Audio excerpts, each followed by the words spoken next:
Bonsoir à tous. À la une de ce journal, les violences meurtrières décriées dans les régions anglophones et d'autres menaces sécuritaires préoccupent la communauté musulmane à l'occasion de la fête de la Tabaski.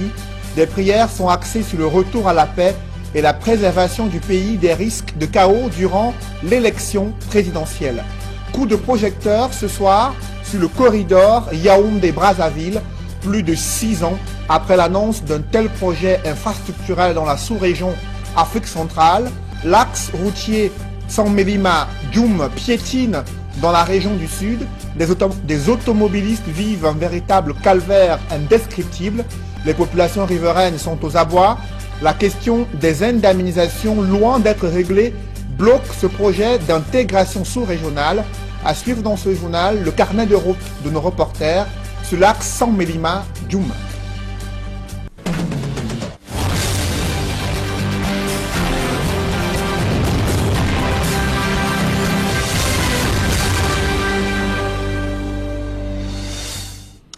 Merci de suivre cette édition complète de l'information sur Equinox Télévision. À la faveur de la fête de la Tabaski, la communauté musulmane réunie au complexe islamique de Tchinga à Yaoundé a prié pour le retour à la paix dans les régions anglophones. Ils ont également prié, les musulmans, ils ont imploré le Seigneur Tout-Puissant pour que le pays ne bascule pas dans le chaos au lendemain de la présidentielle 2018. Élisée Bogba et Aïk Cyril. Une bête immolée au complexe islamique de Tchinga à Yaoundé. La communauté musulmane se souvient du sacrifice d'Abraham qui avait voulu offrir son fils unique par soumission à Allah.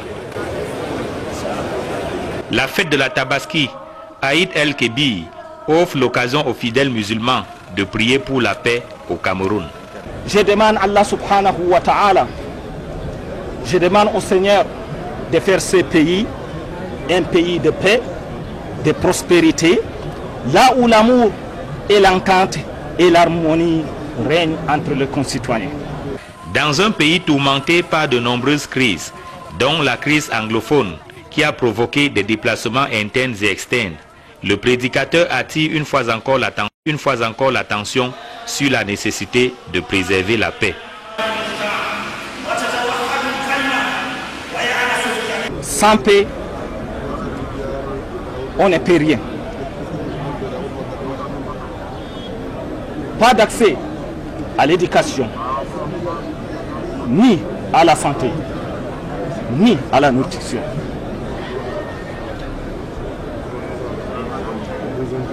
On fuit son pays pour devenir un réfugié. C'est pour cela que je conseille aux Camerounais d'être sages et vigilants pour garder ce don que Dieu nous a donné, que la paix.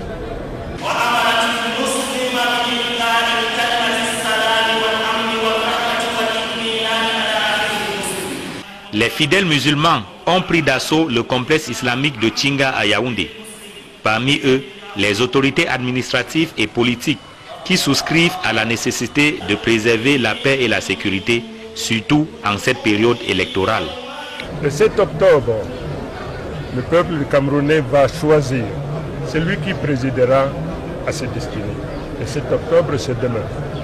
Je demande à l'Éternel, au nom de la communauté musulmane tout entière, je demande à l'Éternel de faire en sorte que toute la classe politique, tous les acteurs, et les CAM, le Conseil constitutionnel, que l'Éternel soit aux commandes, pour qu'avant, pendant et après, que la paix continue à prévaloir dans notre nation.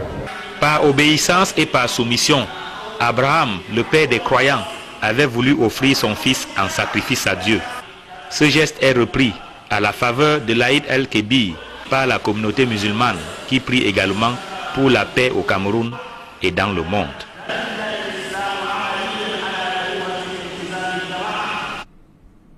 La paix dans les régions anglophones et particulièrement durant l'élection présidentielle, c'est sensiblement le même message véhiculé lors de la prière marquant la fête de la Tabaski à Douala et les dignitaires religieux musulmans ont invité les Camerounais de tous bords d'être de véritables patriotes. Des précisions avec François Dikoumé, Eukwa Claude et Sylvestre Hippolyte Zangao. Réunis à l'esplanade de la place du gouvernement à Bonanjo, les fidèles musulmans en ce jour de la fête du sacrifice suivent attentivement le message véhiculé par l'imam central de Douala. L'imam Farouk Malik invite la communauté musulmane en particulier et les Camerounais dans l'ensemble à toujours manifester leur amour pour la patrie. Pour l'islam, l'amour de la patrie, c'est vraiment une adoration. Et quand vous aimez votre patrie, vous allez vraiment tout faire pour la protéger. Pour un fidèle musulman, il doit être vraiment un musulman exemplaire. Il doit se conformer toujours à la réglementation établie. Les échéances électorales à venir sont également mises en prière par l'imam central de Douala. Nous allons prier Allah que cela se déroule vraiment dans de bonnes conditions, dans le respect mutuel et puis dans l'amour entre nous, que ce ne soit pas un désordre. C'est juste l'avenir et le destin de notre pays que nous sommes en train de déterminer, Inch'Allah. Ces différents messages de paix ont bien été reçus par les fidèles musulmans. Tous les musulmans doivent se fédérer comme un seul homme pour dire non, n'est-ce pas, à toute forme d'instabilité, à toute forme de violence dans notre pays. Et une pensée particulière également à l'endroit de la population du nord-ouest et du sud-ouest et même du Grand Nord, pour cette population qui vit un véritable calvaire à cause, n'est-ce pas, de l'instabilité de notre pays. Lors de la prière à la place du gouvernement à Bonanjo, l'on a remarqué la présence de l'archevêque de Douala, Monseigneur Samuel Klida, et des autorités de la ville qui ont assisté à l'immolation d'un mouton, symbole de la fête du sacrifice. La grande pluie qui s'est abattue dans certaines villes de la région du littoral n'a pas entamé la mobilisation de la communauté musulmane dans le département du Mungo. À cette occasion, les fidèles musulmans ont prié pour le retour au calme, l'invitation au dialogue dans les régions anglophones et surtout la préservation de l'unité nationale en cette veille d'élection présidentielle. Du côté de Bafoussam, le même message a été délivré sur la place, marquant la place réservée pour la fête de la Tabaski, avec la sérénité durant l'élection présidentielle, mais aussi la paix dans les régions anglophones et le retour au calme au regard des violences observées dans ces différentes régions du nord-ouest et du sud-ouest. Des précisions avec Dallas Kana et Jean-Paul Chouniat. Sous une fine pluie, en cette fête de la Tabaski 2018, des musulmans à la mosquée centrale de Bafoussam, comme partout ailleurs au Cameroun, prient pour la paix dans un contexte de préparation de l'élection présidentielle du 7 octobre prochain, marqué par une crise sociopolitique qui secoue les régions du nord-ouest et du sud-ouest. Le principal veut formuler et exprimer ici le déroulement d'un scrutin dans le calme et la sérénité. C'est surtout la prière continuellement pour que avant et pendant et après cette élection, ça soit la paix. C'est ça notre contribution. Principal temps fort de la Tabaski, l'immolation d'un mouton. Une symbolique en souvenir de la force de la foi du prophète Ibrahim qui fut déterminé à offrir sans regret son fils Ismaël à Allah. Et tout naturellement, sa fidélité et loyauté, poussant le Tout-Puissant à le récompenser d'une bête pour la substituer à son fils bien-aimé. Nous avons rappelé les fidèles par rapport à l'importance de cette fête. Nous avons fini par leur faire comprendre qu'il faut finir par le sacrifice que nous venons de faire tout à l'heure là, parce que c'est très important. Au cours de la grande prière, l'imam El Hadj Harouna Abdoulaye va recommander à tous les musulmans d'affermir leur foi à l'exemple d'Ibrahim en cultivant la paix dans leur voisinage, gage d'un vivre ensemble au Cameroun et surtout servir d'exemple d'amour du prochain à travers aumône, offrande et assistance aux plus démunis.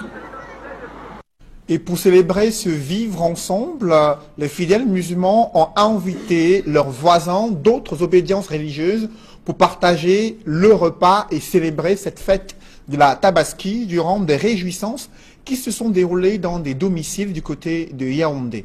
Reportage avec Élisée Bogba et Aïk Cyril. Au domicile de Cheikh Modibo, au quartier Essos à Yaoundé, l'heure est à la préparation du repas. Allah nous a facilité vraiment ce jour de porter des gros mammifères pour recevoir des grandes personnalités, tout le Cameroun, le monde entier. C'est déjà prêt, du malien.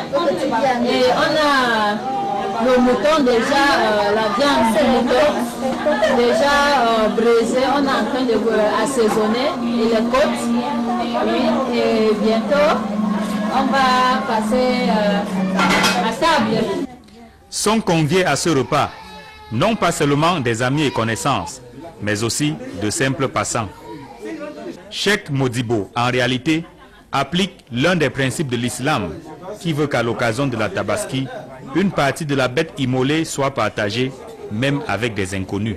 Si quelqu'un suit Mohamed, il faut faire tout le travail que Agathe a fait, il faut faire tout le travail que Abraham a fait. Dès qu'on égorge, c'est comment on va faire avec cette viande. On mange une partie pour la famille, une partie c'est pour donner à ses amis, et d'autres parties ils donnent comme sacrifice. Les invités à court et déjà la maison grouille de monde. Le repas est servi, sans distinction de sexe ni d'obédience, chacun y trouve son compte. Pour le maître des lieux, c'est l'expression du vivre ensemble camerounais.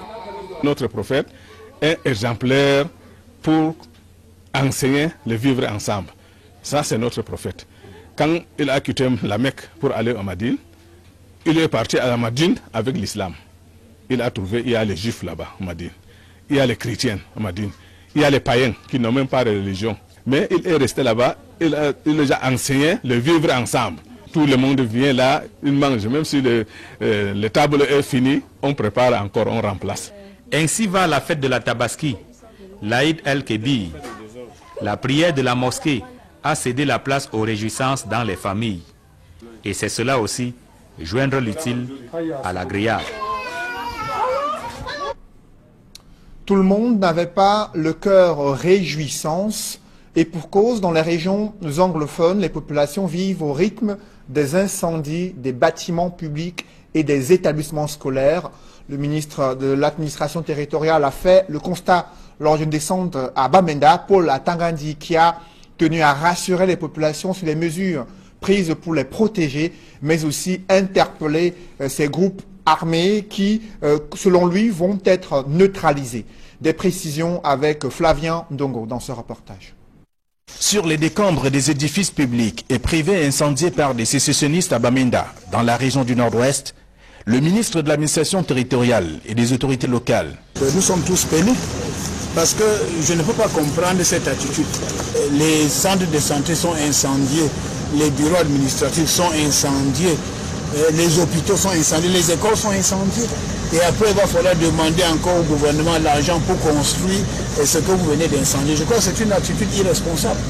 Il faudrait qu'on passe clairement le message que les terroristes seront traqués jusqu'à leur dernier retranchement. Dans un ton dur et ferme, Paul Atangandi condamne avec la dernière énergie des actes de barbarie causés par les sans-foi ni loi qui troublent la tranquillité des paisibles citoyens de cette partie du pays. Ceux qui ont porté les armes contre les institutions en sachant qu'ils ne peuvent jamais gagner une guerre contre le pays, qu'ils ne peuvent pas gagner contre le Cameroun, s'ils veulent déposer les armes, ils déposent les armes, ils vont se rendre auprès des autorités administratives, auprès des forces de défense, et puis on va faire un bilan, un rapport sur la situation. On peut se réjouir que les populations dans certains endroits sont inquiétées. Je pense que vraiment, je parle avec un sentiment de satisfaction après avoir examiné la situation dans la région.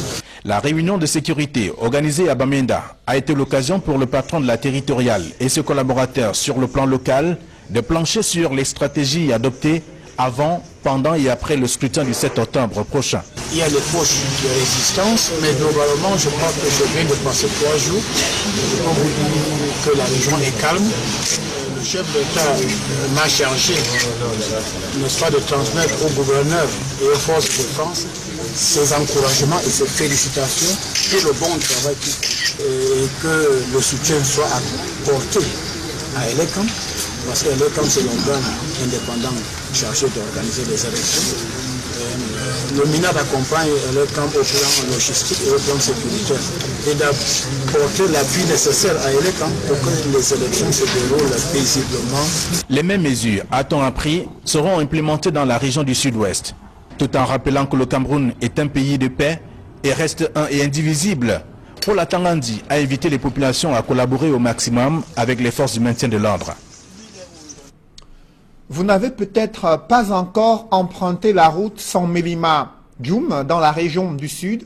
C'est environ 100 km à parcourir en 3 heures et 30 minutes. Un véritable calvaire pour des automobilistes.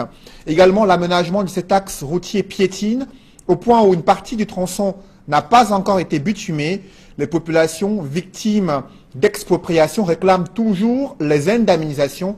C'est le carnet de route signé Charles Melingui et Marcelin Gansop. Ici, le carrefour AVB, nous ne sommes pas très loin du centre-ville de Saint-Mélima. C'est le point de départ pour Djoum. Djoum est à une centaine de kilomètres d'ici, sur une route bitumée par endroits. On va faire 3h30. On arrive à Djoum. Pourquoi? Parce que la route, on va se retourner, on va faire retourner. Notre guide est un habitué de ce tronçon et nous ne tardons pas à comprendre pourquoi il faut au moins 3h30 pour partir de Saint-Mélima pour Djoum en passant par Méomessi et autres Bikoula. C'est que la route qui est censée relier Saint-Mélima au Cameroun à Ouesso au Congo est encore en chantier. Et même là où le goudron passe, il y a malheureusement plusieurs interruptions. La faute à la procédure d'indemnisation qui piétine depuis le lancement de ce projet routier intégrateur. Résultat des courses, nous dénombrons une trentaine de petits tronçons abandonnés ça et là, avec par endroits des habitations qui occupent carrément l'emprise de la route. Il faut donc s'armer d'une bonne dose de patience pour braver les 107 km qui séparent Saint-Mélima de Djoum. Surtout qu'à l'abandon de certains tronçons, s'ajoute le fait que plus de la moitié de la route n'est pas encore bitumée, notamment entre Bikoula et Djoum. Les secousses et les épaisses fumées de poussière rendent encore le voyage plus désagréable. Sans compter que les risques d'accident sont élevés entre les grumiers qui dictent leurs lois et les engins qui construisent la route. Une seule seconde d'inattention et le pire est vite arrivé. La seule satisfaction est de braver cette distance en pleine saison sèche, car pendant la pluie, c'est le calvaire, même pour les habitués de ce tronçon. Et lorsqu'au bout de 3h30, nous rallions enfin l'arrondissement de Djoum, c'est un ouf de soulagement. Un soulagement qui s'estompe rapidement lorsque nous imaginons qu'il va falloir subir les mêmes tracasseries sur le chemin du retour. Soit au total 7 heures, voire plus, d'un périple qui n'est pas de tout repos. Un autre parcours de combattants est observé sur les routes secondaires à Bonabéry, dans le 4e arrondissement de Douala. La mobilité est pénible pour les populations résidentes à Bonendalé. Là-bas, le mauvais état des routes s'est aggravé en cette saison des pluies et les populations qui notent que cette situation impacte sur le développement social et économique de Bonendalé, considéré comme le village des arts dans la capitale économique du Cameroun. Innocent Abega et Flavien Dongo ont vécu le calvaire des populations du côté de Bonendalé à Bonabéry. Reportage. Une route secondaire parsemée de nids de poules et des mares d'eau aux allures de petits lacs. Nous sommes au quartier Bonendalé, dans le 4e arrondissement de la ville de Douala.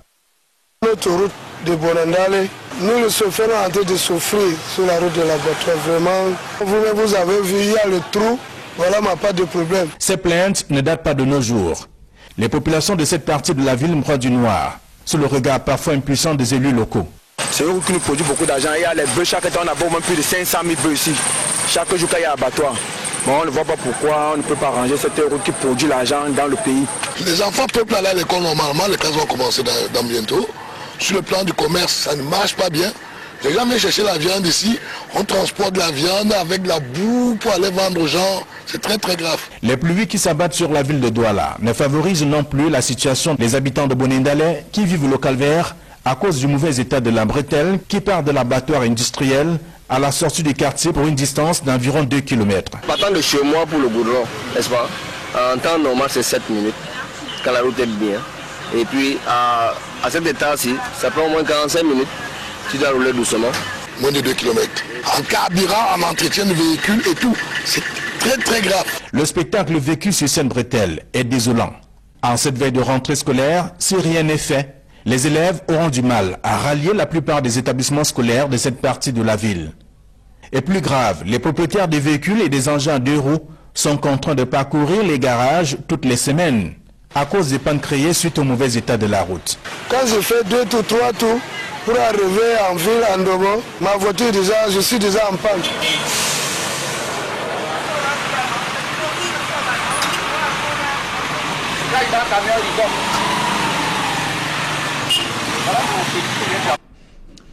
Dans le reste de l'actualité, le RDPC redoute l'opposition dans le département du Mungo. Le parti au pouvoir multiplie les réunions politiques pour aplanir les querelles intestines dans cette partie de la région du littoral. La tâche s'annonce difficile et pour preuve, les appels au financement de la campagne de Paul Biya n'ont pas mobilisé tout le sommier politique du RDPC dans le département du Mungo. Cyril Ndjemba et Donald Brice Kamgan. Le jeune Bella Bella dort désormais avec une oreille tendue dans le Mungo. Il est désormais très difficile pour le chef de la délégation permanente départementale du RDPC de passer un mois entier sans descente dans sa circonscription politique. Dans un département où l'opposition a le vent en poupe, le RDPC affiche sa détermination à reprendre la main. Mais sur le plan interne, le parti doit évacuer ses querelles. C'est le cas dans la section de Mombo, où l'exécutif est jugé très peu d'honneur en matière de contribution pour la campagne, ou encore la section de Djomé Penja, où la gestion du président est pointée. L'exécutif communal actuellement, qui est RDPC, ne fait rien pour résoudre les problèmes, pour mettre les populations à l'aise. Ce qui fait qu'ils vont à contre-courant contre la politique de RDPC. Cet exécutif, franchement, c'est comme si nous étions une commune abandonnée. Ceux qui se révèlent être des pêcheurs en eau, nous préférons donner une réponse, une réplique à leur façon de faire, pas le bon travail. Au total, le parti au pouvoir a collecté 48 937 000 francs CFA ce week-end dans le Mungo en vue de la campagne de Paul Biya à la présidentielle. Je pense que ça augure c'est de bonnes perspectives pour l'avenir. Le nombre importe peu, mais ce qui est important, c'est la mobilisation qui est faite à travers ce petit nombre en réduit. Face aux batailles de leadership et autres querelles intestines, le chef de la délégation permanente départementale du RDPC a calmé le jeu et rappelé que seul Paul Biya est la priorité dans la marche vers le 7 octobre. Au-delà de la mobilisation des militants et sympathisants du MRC, le professeur Maurice Kamto a vu sa parade être bloquée dans les rues de Banganté. Selon des témoins, des forces de maintien de l'ordre l'en ont empêché, invoquant la tenue d'un autre meeting du RDPC en plein centre-ville de Banganté. Le récit des faits avec Jérôme Narcisse Sabzé. C'est en caméra amateur que l'équipe d'Equinox Télévision réussit à obtenir quelques images de l'entrée dans le centre urbain de Banganté de la caravane de Maurice Kamto, candidat à la prochaine présidentielle de 2018 au Cameroun. Sur ces images, cette caravane conduite par le président national du MRC est prié d'emprunter un autre chemin pour la tenue de son meeting de samedi dernier dans le chef du département du Ndé. Et pour cause, une cérémonie similaire organisée par le parti au pouvoir est prévue à Banganté ce même jour et bloquant ainsi la principale artère qui mène au centre-ville. Non contents de cette situation, les partisans de Maurice Kamto ont tenu à manifester leur mécontentement face à ce qu'ils qualifient de basse manœuvre contre le MRC. Plus de peur que de mal, le meeting de Maurice Kamto se tiendra finalement au stade du lycée classique de Banganté. Le leader du MRC a tout d'abord commencé son propos en remerciant sa présidente départementale pour le Ndé, qui, en dépit des difficultés rencontrées dans le cadre de l'organisation de ce meeting, a finalement réussi sa mission avant de rappeler qu'il se sent chez lui partout au Cameroun. Puisque je suis à Banganté et je sais toute la difficulté que ma remarquable départementale ici a eu pour organiser ce meeting et depuis puisqu'il y a eu des reports. Et je voudrais ici la féliciter tout particulièrement pour sa résistance, pour sa combativité et pour sa conviction. Je voudrais la remercier d'avoir fait que contre les demeurés, le MRC existe dans le Ndé. Et quand je suis dans le Ndé, je voudrais dire une chose. Maurice Kamto a également présenté aux populations d'Undé son projet de société. Il s'agit d'un projet structuré en 5 grands chantiers, à savoir la politique, l'éducation, la production, la solidarité et la coopération internationale. Aussi, lors de son discours de circonstance, il n'a pas manqué d'attirer l'attention des jeunes en âge de voter, ainsi que la gente féminine, sur l'importance de la présidentielle 2018 au Cameroun. Dans ce pays, les oreilles brillantes de tout. Je vais m'adresser aux mamans ici présentes. On va venir, la veille des élections, vous donner du riz, du poisson, du sel. Très bien. Mais sachez ceci, que personne ne vous force, contre votre conscience, à aller participer à la fraude. Parce que si vous le faites, vous vendez l'enfant que vous avez laissé à la maison. Le tireur de pénalty, comme il s'est fait désormais appeler, en quittant le département d'Undé, a promis aux populations de leur rester toujours fidèles pour un véritable changement au Cameroun. Un public reportage dans ce journal, l'excellence scolaire a célébré au groupe scolaire Kamokwe du côté de Douala. D'autres précisions dans ce reportage.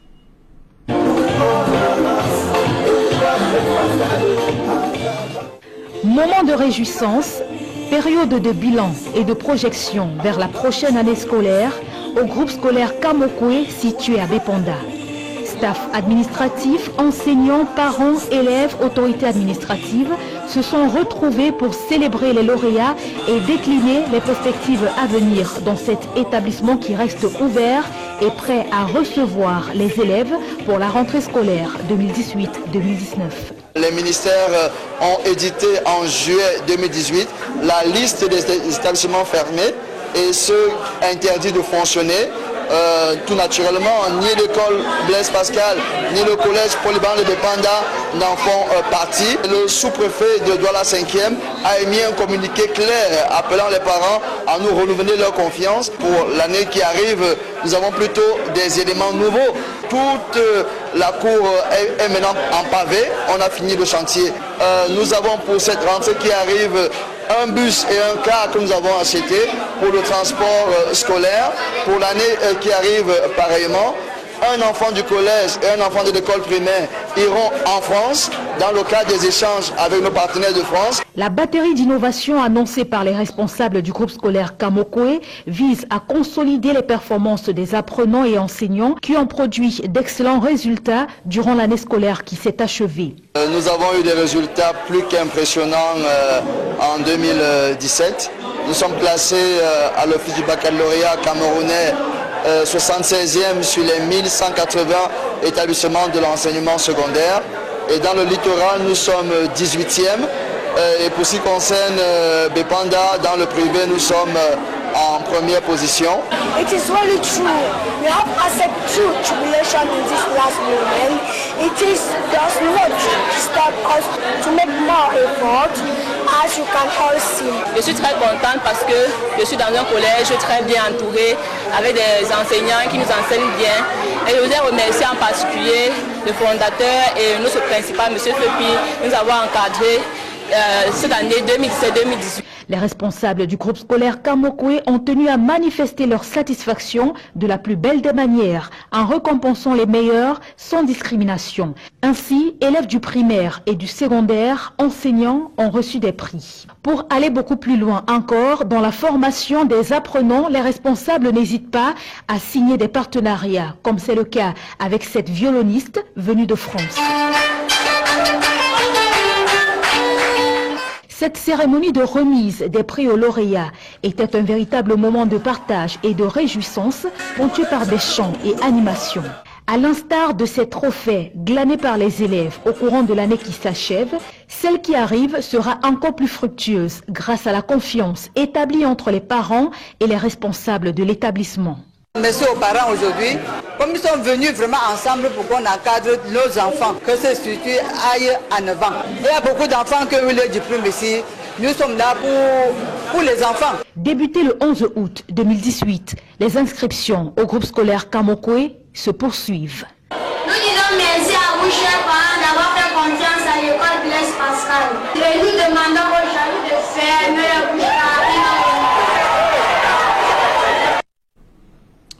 Mesdames, Messieurs, c'est la fin de ce journal. Merci de l'avoir suivi. Juste après cette édition de 20h, retrouvez Serge Alain Autou et ses invités pour le débrief du journal sur le plateau d'Equinox Soir. Serge Alain. Oui, Cédric Noufélé, les imams prient pour que le Cameroun ne bascule pas au lendemain du 7 octobre. Et vous avez suivi ces messages qui ont été pratiquement les mêmes durant la prière de la fête de la Tabaski, que ce soit à Douala, à Yaoundé, à Bafoussam ou dans d'autres villes du Cameroun. Un message de paix, des prières pour que la sérénité règne avant, pendant et après l'élection présidentielle, qui est un moment déterminant et décisif pour l'avenir sociopolitique du Cameroun. Paula Tangandji déclare la guerre aux terroristes. Il dit vouloir les traquer jusque dans leur dernier retranchement. Ce n'est pas la première fois que le ministre de l'administration territoriale s'exprime ainsi. Il était dans une réunion de sécurité du côté des régions anglophones, principalement à Bamenda, là où il y a eu de nombreux incendies, des établissements scolaires, des hôpitaux, selon son constat, mais aussi d'autres édifices publics. Question également de rassurer les populations au moment où le pays se dirige vers une élection présidentielle et où l'équation du vote des électeurs dans ces régions anglophones reste encore non résolue par les pouvoirs publics. Maurice Kamto et le MRC tiennent finalement leur meeting à Banganté. Après plusieurs tentatives qui se sont avérées être des échecs, malgré quelques griefs et quelques résistances observées sur le terrain, le MRC qui a tenu son meeting le week-end dernier, vous avez suivi comment le professeur Maurice Kamto a tenu à féliciter sa départementale du côté du Ndé qui a su organiser ce meeting malgré les différentes pressions et bien sûr les obstacles observés sur le chemin du côté de Banganté, alors que la campagne électorale, elle est prévue dans un mois pour une mobilisation efficiente des différents candidats à cette élection présidentielle. Serge Alain. Voilà, madame, monsieur, c'est l'essentiel du débrief. Bonsoir à vous, Cédric Noufélé. Bonsoir à vous, rendez-vous demain, Serge Alain. 20h. Madame, monsieur, dans un instant, toujours en compagnie de nos experts, ce sera pour le débrief.